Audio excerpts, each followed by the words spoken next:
Okay, ಮತ್ತೊಂದು ಕಡೆ ಬಳ್ಳಾರಿ ನಾಗ, ಮತ್ತೊಂದು ಕಡೆ BJP ಲಾಗ. ರಾಜೀನಾಮೆ ಕೊಡಲೇಬೇಕು ಅಂತೇಳಿ ಈಗಲೂ ಹೇಳ್ತಾ ಇದ್ದೀನಿ. ನಾಗೇಂದ್ರ ಅವರ ರಾಜೀನಾಮೆ ಪಡೆಯೋಕ್ಕಾಗಲ್ಲ. ಇವರಿಗೆ ನಾಗೇಂದ್ರ ರಾಜೀನಾಮೆ ಪಡೆಯೋಕ್ಕಾಗಲ್ಲ. ಒಂದು ವೇಳೆ ರಾಜೀನಾಮೆ ಪಡೆದ್ರೆ ಆಲ್ರೆಡಿ ಮಂತ್ರಿ ಮಾಡಿದ್ದೀರಿ, ನೀವು ಮಂತ್ರಿ ಮಾಡಬಾರ್ದಾಗಿತ್ತು. ಮಂತ್ರಿ ಮಾಡಿದ ನಂತರ ನೀವು ರಾಜೀನಾಮೆ ಪಡ್ಕೊಂಡ್ರಿ ಡಿ ಕೆ ಶಿವಕುಮಾರ್ ಅವರೇ, ಬಾಲಗ್ರಹ ಪೀಡೆ. ನಾನು ಮೊನ್ನೆಯಿಂದ ಹೇಳ್ತಾ ಇದ್ದೀನಿ, ಬಾಲಗ್ರಹ ಪೀಡೆ ಈ ಕ್ಯಾಬಿನೆಟ್ಗೆ.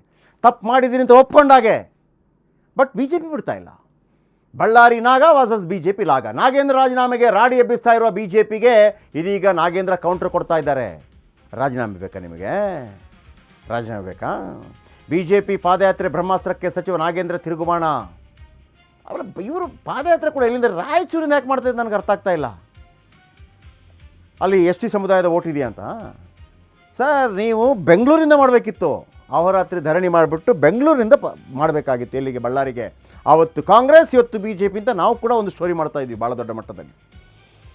ಸೆಪ್ಟೆಂಬರ್ 1ರಿಂದ ಬೃಹತ್ ಪಾದಯಾತ್ರೆಗೆ ಸಿದ್ಧವಾಗಿರುವ BJP ಈ ಹೊತ್ತಲ್ಲೇ ದೆಹಲಿಗೆ CM DK ಕರೆಸಿಕೊಂಡ ಹೈಕಮಾಂಡ್. ಹೇಳ್ತಾ ಇದ್ದಾರೆ ಈ ಥರ. ಇದು ಅಂತ್ಯಕದ್ದ ಸುದ್ದಿಗಳಾಯ್ತಾ? ಈಗಲೂ ಕೂಡ ತಮ್ಮ ಬತ್ತಳಿಕೆಯಲ್ಲಿದ್ದ ಬ್ರಹ್ಮಾಸ್ತ್ರ ಹೊರತೆಗೆದ್ರಂತೆ ನಾಗೇಂದ್ರ. ಮುಳ್ಳನ್ನು ಮುಳ್ಳಿನಿಂದಲೇ ತೆಗೆಯಲು ನಾಗೇಂದ್ರ ಮೆಗಾ ಪ್ಲಾನ್ ಮಾಡಿದ್ದಾರಂತೆ. BJP ಪಾದಯಾತ್ರೆಗೆ ನಾನು ಕೂಡ ಒಂದು ಪಾದಯಾತ್ರೆ ಮಾಡ್ತೇನೆ. ಅರೇ ವಾ, ಮುಳ್ಳನ್ನು ಮುಳ್ಳಿನ ನೀವು ಪಾದಯಾತ್ರೆ, ನಾನು ಪಾದಯಾತ್ರೆ, ಟಕ್ಕರ್ ಬರೆದಿದ್ರೆ ಸಾಕು. ಪಾದಯಾತ್ರೆ ಮೂಲಕ ಕೌಂಟರ್. ನಾನು ಪಾದಯಾತ್ರೆ ಮಾಡಿ ಜನಜಾಗೃತಿ ಮಾಡ್ತೀನಿ ಅಂತ ನಾಗೇಂದ್ರ ಕೌಂಟರ್. ಕಲ್ಯಾಣ ಕರ್ನಾಟಕದ ಜನರೇ ತೀರ್ಮಾನ ಮಾಡಲಿ ಅಂತ ನಾಗೇಂದ್ರ ಗೇಮ್ ಪ್ಲಾನ್ ಮಾಡ್ತಾ ಇದ್ದಾರಂತೆ. BJP ಆರೋಪಕ್ಕೆ ನನ್ನ ಸಮುದಾಯದ ಜನರೇ ಉತ್ತರ ಕೊಡಲಿ. ವಾಲ್ಮೀಕಿ ಸಮುದಾಯದ ದುಡ್ಡು ನಾನು ತಿಂದೇ ಇಲ್ಲ, 1 ನಯ ಪೈಸೆ ನನ್ನ ಅಕೌಂಟಿಗೆ ಬಂದಿಲ್ಲ. ನೋಡಿ, ಇದನ್ನು ಪದೇ ಪದೇ ಹೇಳ್ತಾ ಇದ್ದಾರೆ. ಇಲ್ಲಿ ಯಾರು ಕೂಡ ಈಗಲೂ ನಾಗೇಂದ್ರ ತಿಂದರು ಅಂತ ಯಾವನೂ ಹೇಳ್ತಾ ಇಲ್ಲ. ಆ ಇಲಾಖೆಯಲ್ಲಿ ಭ್ರಷ್ಟಾಚಾರ ಆಗಿದೆ. ನಾನು ಹೇಳಿದ್ನಲ್ಲ, ಭ್ರಷ್ಟಾಚಾರ ಆಗಿರೋದು ಏನು ಇದೆ. 187 ಕೋಟಿ ಇತ್ತು, ಯಾವುದೋ ಕಾರಣಕ್ಕೆ ದುಡ್ಡು ಬೇಕಾಗಿತ್ತು, ತೆಗೆಯೋದಕ್ಕೆ ಆಪ್ಷನ್ ಇರಲಿಲ್ಲ. ಕಳ್ಳತನದ ದಾರಿಯಲ್ಲಿ ವಾಮ ಮಾರ್ಗದಲ್ಲಿ ತೆಗೆಯೋದಕ್ಕೆ ಅವಕಾಶ ಇತ್ತು, ತೆಗೆದರು. ಎಲ್ಲವೂ ಸರಿಯಾಗಿತ್ತು. ಎಲ್ಲೋ ಒಂದು ಕಡೆ ಅಲ್ಲಿ ಆ ಇಲಾಖೆ MD ಪದ್ಮನಾಭ್ ಅವರು ಒಳ್ಳೆ ಕಿಕ್ ಬ್ಯಾಕ್ ಎಲ್ಲ ಪಡ್ಕೊಂಡ್ರು, ಇಲ್ಲ ಅಂತಲ್ಲ. ಅದು ಅಲ್ಲಿ ಒಬ್ಬ ಮಹಿಳಾಧಿಕಾರಿ ಗೊತ್ತಾಯಿತು. ಆ ಮಹಿಳಾಧಿಕಾರಿ ಪದ್ಮನಾಭ ಅವರ MD ಸ್ಥಾನಕ್ಕೆ ಬರಬೇಕು ಅಂತ ಆಸೆ ಇತ್ತು. ಅವರು ಸ್ವಲ್ಪ ಬೆದರಿಸೋಕೆ ಶುರು ಮಾಡಿದರು. ಆ ಮೂಲಕ ಅವರು ಅಲ್ಲಿಗೆ ಬರೋದಕ್ಕೆ ಪ್ಲ್ಯಾನ್ ಮಾಡಿದರು. ಅಷ್ಟರಲ್ಲಾಗುವಾಗ ಪದ್ಮನಾಭ ಒಂದು ಗೇಮ್ ಪ್ಲ್ಯಾನ್ ಮಾಡಿದರು. ಚಂದ್ರಶೇಖರ ಯಾವಂತ ಅವರು ಇದ್ದರು, ಅವರ ತಲೆಗೆ ಕಟ್ಟುವಂಥ ಪ್ರಯತ್ನಗಳು ಮಾಡಿದರು. ನೀನು ಅಂತ ಹೇಳ್ಕೊಂಬಿಡು ಅಂತ ಹೇಳಿದರು. ಅವ್ರಿಗೆ ಭಯ ಆಯಿತು. ಅವರು ಸುಸೈಡ್ ಮಾಡ್ಕೊಂಬಿಟ್ರು. ಸುಮ್ಮನೆ ಸುಸೈಡ್ ಮಾಡ್ಕೊಳ್ಳಿಲ್ಲ, ಅವರು ಎಲ್ಲ ಬರೆದು ಸುಸೈಡ್ ಮಾಡ್ಕೊಂಡು. ಈಗ ಒಂದೊಂದೇ ನಾಗೇಂದ್ರ ಬುಸ್ ಎಕ್ಕುಂಟಿ ನಾಗರಾಜ್ ಬುಸ್ ಎಲ್ಲ ಒಂದೊಂದೇ ಬರಲಿಕ್ಕೆ ಶುರು ಆಯಿತಾ. ಅಷ್ಟರಲ್ಲಾಗಿ ಹೋಗಿ ಅಕೌಂಟಲ್ಲಿ ನೋಡ್ತಾರೆ, ಅಕೌಂಟಲ್ಲಿ ದುಡ್ಡು ಬಂದಿದೆ ವಾಪಸ್. ನಾನು ಹೇಳಿದ್ನಲ್ಲ, ಅದೆಲ್ಲ ಪ್ಲ್ಯಾಂಡ್ ಆಗಿತ್ತು. ಈಗಲೂ ಚಂದ್ರಶೇಖರ, ಈಗ ನಿಮಗೇನಾಗುತ್ತೆ, ಹೈಕಮಾಂಡ್ ಹೆಂಗೆ ಕೇಳುತ್ತೆ ನೋಡಪ್ಪ. ಹೈಕಮಾಂಡ್ ಅವ್ರು ಹೇಳ್ತಾರೆ, ಸ್ವಾಮಿ ನಾನು ನನ್ನಷ್ಟಕ್ಕೆ ಇದ್ದೆ, 187 ದುಡ್ಡು ಇತ್ತು, ನಾನು ಕೆಲಸ ಮಾಡ್ತಿದ್ದೆ, ನೀವೆಲ್ಲ ಕೇಳಿದ್ರಿ, ಕೊಟ್ಟೆ. ನನಗಾ ಕೊಟ್ಟಿದ್ದಕ್ಕಾ? ಹಂಗಾಗಲ್ಲ. ಆಮೇಲೆ CM ಸಿದ್ದರಾಮಯ್ಯ ಟೈಮಲ್ಲಿ ನಿಮ್ಗೆ ಗೊತ್ತಿರ್ಬೋದು, ಅವರು ಎಲ್ಲಿ ಚಾಮರಾಜನಗರದಲ್ಲಿ ಒಂದು ಭಾಷಣ ಮಾಡ್ತಿರ್ಬೇಕಾದ್ರೆ ಚಿಕ್ಕಮಾದವರ ಮಗ ಅನಿಲ್ ಚಿಕ್ಕಮಾದಿಗೆ ಮಂತ್ರಿ ಮಾಡಿ ಅಂತ ಹೇಳ್ತಾ ಇದ್ರು.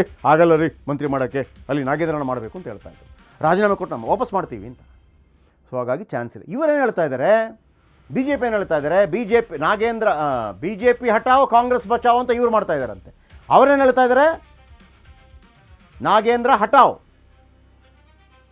ನಾಗೇಂದ್ರ ಪಾದಯಾತ್ರೆ BJP ಹಟಾವ್ ಕಾಂಗ್ರೆಸ್ ಬಚಾವ್. ಅರೇ ವಾ. ಇವ್ರು ಹೇಳ್ತಾ ಇರೋದು, ಸತೀಶ್ ಜಾರಕಿಹೊಳಿ ಬಳಿಕ ನನಗೆ ವಾಲ್ಮೀಕಿ ಸಮುದಾಯದ ಸಾಥ್ ಸಿಕ್ಕಿದೆ. 4 ಬಾರಿ ಗೆದ್ದು ಬಳ್ಳಾರಿ ಸಾರಥ್ಯ ವಹಿಸಿಕೊಂಡಿದ್ದಕ್ಕೆ ಅವರಿಗೆ ಹೊಟ್ಟೆ ಕಿಚ್ಚಿದೆ. ರಾಮುಲು ಜನಾರ್ದನ್ ರೆಡ್ಡಿ ವಿರುದ್ಧ ಸಚಿವ ನಾಗೇಂದ್ರ ರಣ ಕಹಳೆ. ಬಳ್ಳಾರಿ ಗ್ರಾಮೀಣ ಕ್ಷೇತ್ರದಲ್ಲಿ ಶ್ರೀರಾಮುಲು ವಿರುದ್ಧ ಗೆಲ್ಲೋದು ನಾನೇ. ನಿಂತ್ಕೋತೀರಾ? BJP ಪಾದಯಾತ್ರೆಗೆ ನಾಗೇಂದ್ರ ರಣ ಕೌಂಟರ್. ಸಖತ್ ಕೌಂಟರ್ ಪ್ಲಾನ್ ಕೊಟ್ಟಿದ್ದಾರೆ. ಇತಿಹಾಸಗಳು ಹೆಂಗೆಲ್ಲ ಇರುತ್ತೆ ನೋಡಿ ಸರ್. ಅವತ್ತು ಪಾದಯಾತ್ರೆ ಆಯ್ತಲ್ಲ, ಕಾಂಗ್ರೆಸ್ ಪಾದಯಾತ್ರೆ. ಅವತ್ತೇನಾಯಿತು ಪಾದಯಾತ್ರೆ ಟೈಮಲ್ಲಿ, ಈಗ ಅವತ್ತೇನಾಯಿತು ಅಂದರೆ, ನಾವೆಲ್ಲ ಸದನದಲ್ಲಿ ಇದ್ವಿ. ಜನಾರ್ದನ್ ರೆಡ್ಡಿ ಆರೋಪಗಳೆಲ್ಲ ಬರುತ್ತೆ, ಗಲಾಟೆ ಆಗುತ್ತೆ, ಜೋರು ಗಲಾಟೆ ಆಗುತ್ತೆ. ಜನಾರ್ದನ್ ರೆಡ್ಡಿ ಇರ್ತಾರೆ, ಶ್ರೀರಾಮುಲು ಇರ್ತಾರೆ, ಆಮೇಲೆ ಅವರಿಬ್ಬರು ತಮ್ಮಂದರು ಕರುಣಾಕರ್ ರೆಡ್ಡಿ ಇರ್ತಾರೆ, ಆಮೇಲೆ ಬಳ್ಳಾರಿ ಇನ್ನೊಬ್ಬ ತಮ್ಮ ಅವರು ಇರ್ತಾರೆ, ನಾಗೇಂದ್ರ ಕೂಡ ಇರ್ತಾರೆ ಜನಾರ್ದನ್ ರೆಡ್ಡಿ ಜೊತೆ. ಆಗ BJPಯಿಂದ ಗೆದ್ದಿರ್ತಾರೆ. ಆಗ ಕಾಂಗ್ರೆಸ್ ಪಾರ್ಟಿಯಿಂದ ಗಾಂಧಿನಗರದ ಎಮ್ ಎಲ್ ಎ ಆಗಿದ್ದಂತಹ ದಿನೇಶ್ ಗುಂಡ್ರಾವ್ ಒಂದು ಮಾತು ಹೇಳ್ತಾರೆ, ಇದು ಬೆಂಗಳೂರು ಬಳ್ಳಾರಿ ಅಲ್ಲ. ಏನು ಹೇಳ್ತಾರೆ? ಇದು ಬೆಂಗಳೂರು ಬಳ್ಳಾರಿ ಅಲ್ಲ ಅಂತ ದಿನೇಶ್ ಗುಂಡ್ರಾವ್ ಹೇಳ್ತಾರೆ. ಆಗ ಅವರೇನು ಹೇಳ್ತಾರೆ, ಜನಾರ್ದನ್ ರೆಡ್ಡಿ ಬನ್ನಿ ಬಳ್ಳಾರಿಗೆ ತೋರಿಸ್ತೀನಿ.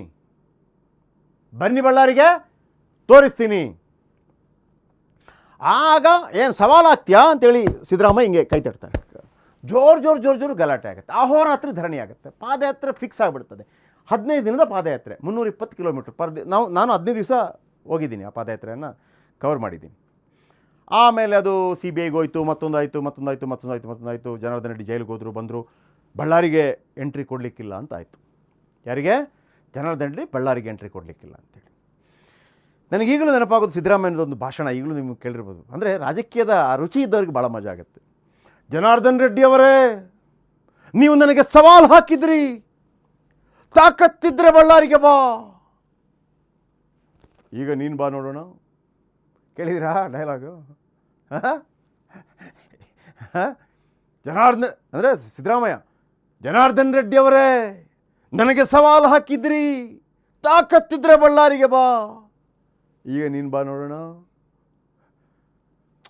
ಅಂದರೆ ಈಗ ಮತ್ತೆ ಫ್ರೀ ಸಿಕ್ತು, ಅವರಿಗೆ ವಾಪಸ್ ಹೋಗಿದ್ದಾರೆ, ಬಂದಿದ್ದಾರೆ, ಹಿಂಗೆಲ್ಲ ಆಗಿದೆ. ಅದಕ್ಕೆ ನಾನು BJP ಅವ್ರಿಗೆ ಹೇಳೋದು, ನೀವು ಆ ರಾಯಚೂರು ಯಾಕೆ, ನೀವು ಬೆಂಗಳೂರಿಂದ ಬಳ್ಳಾರಿ ಮಾಡಬೇಕಿತ್ತು, ಅದಕ್ಕೊಂದು ಮೈಲೇಜ್ ಸಿಕ್ತಿತ್ತು ಅಂತೇಳಿ. ಅದೇ ಮೀಡಿಯಾದವ್ರಿಗೆ ಬರೆಯೋಕ್ಕೊಂದು ಈಸಿಯೇ, ಯಾವತ್ತು ಮಾಡಿದ್ರು ಇದು ಮಾಡಿದ್ರು. ನೋಡೋಣ ಏನಾಗುತ್ತೆ ಹೇಳಿ.